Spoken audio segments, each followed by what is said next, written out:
far more powerful nearby. Where is your master? The dark side has clouded your mind. You killed my master years ago. Then now you will share his fate.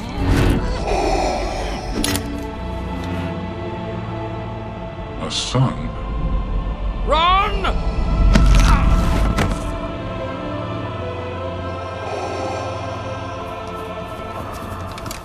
Lord Vader!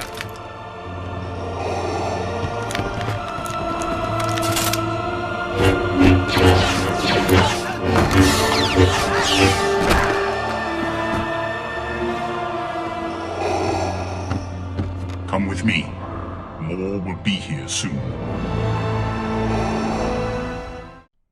Over the years, Star Wars has seen many ups and downs in games, and outside of games for that matter. But the franchise's aggressive expansion across all media right now is resulting in some quality content, from The Mandalorian to games like Jedi Fallen Order. Even so, though Star Wars is for the most part in a great place right now, with its future looking potentially brighter, even in those dark years between the prequel trilogy and the Disney acquisition, there were plenty of shining lights. Where the games are concerned, while the like of the original Battlefront games are the brightest of those shining lights in that period, there were a few other sparks as well that may not have set the world on fire but certainly caught many people's attention.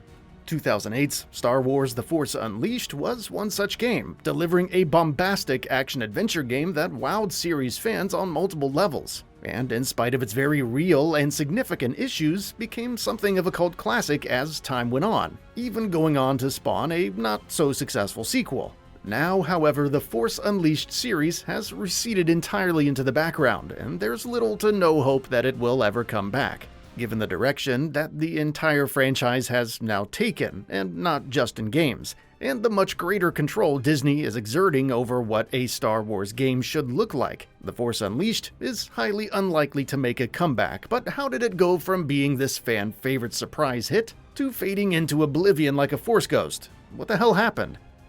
The original The Force Unleashed was truly something of an anomaly in how successfully it towed the line between paying homage to Star Wars lore and going completely crazy with new ideas. On the story front, its central premise was an inherently fascinating one, with players being put into the shoes of Starkiller, a Sith in the making, taken on by Darth Vader as an apprentice in secret. From beginning to end, The Force Unleashed was full of fan service, featuring locations and characters that any fan of the series would be extremely familiar with. Being able to play as a Sith apprentice wielding Force powers with reckless abandon was an absolute blast too. Combining these deadly abilities with vicious lightsaber combat was an experience unlike anything else Star Wars games had offered in the past. Delivering a power fantasy was central to The Force Unleashed's identity as a game, and very smartly, the game chose to do that by making use of a formula that was extremely popular at the time, with fast-paced hack-and-slash gameplay and QTE-driven action sequences inspired by the original God of War games. Meanwhile, surprisingly enough, no matter what platform you played the game on, The Force Unleashed was a solid experience. The PS3, Xbox 360, and PC versions were obviously the best ones, but others weren't lagging too far behind. On the Wii, the implementation of motion controls made lightsaber combat feel even more visceral and satisfying, and the PSP and PS2 versions, which were identical to the Wii one in terms of content, were consistently enjoyable, even with that being cut out. The Force Unleashed was a big success for LucasArts, though not exactly a critical darling. The action-adventure title managed to sell over 6 million units in less than a year, at which point it became abundantly clear that a sequel was all but inevitable. The Force Unleashed 2 launched a little over 2 years after its predecessor came out, in October 2010. Though it wasn't quite as successful as the first game was. On the gameplay front, there was plenty to like here. Lightsaber combat saw some noticeable improvements with a few additions, such as being able to wield 2 lightsabers, dismembering foes, and having more force powers to unleash, ramping up the intensity of the combat even further.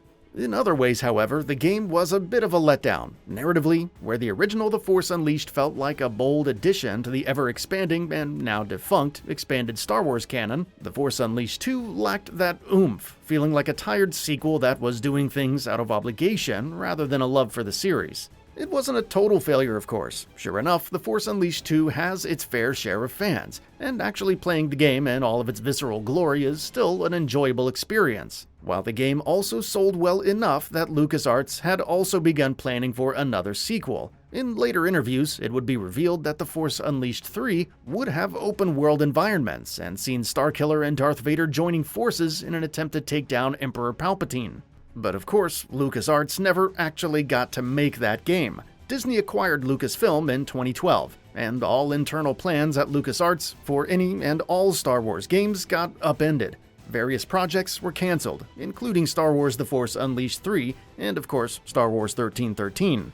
Star Wars fans have had plenty to feast on in the years since then, with the likes of Jedi Fallen Order, Squadrons, and Battlefront 2, in its current state that is, and with games like Star Wars Eclipse, Fallen Order 2 that clearly isn't going to change anytime soon.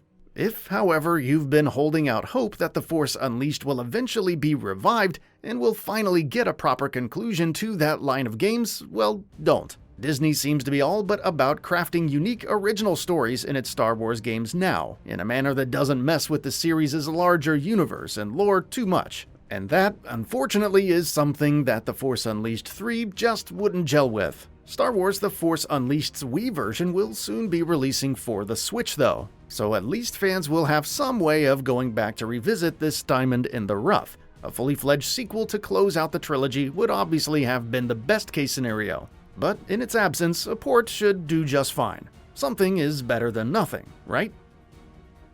That's all for now. If you enjoy what you saw, please hit the like button. And if you're new to the channel, now is a great time to subscribe. We upload brand new videos every single day. After subscribing, don't forget to enable all notifications by clicking the bell icon. Thanks for watching this video, and we'll see you next time, right here on GamingBolt.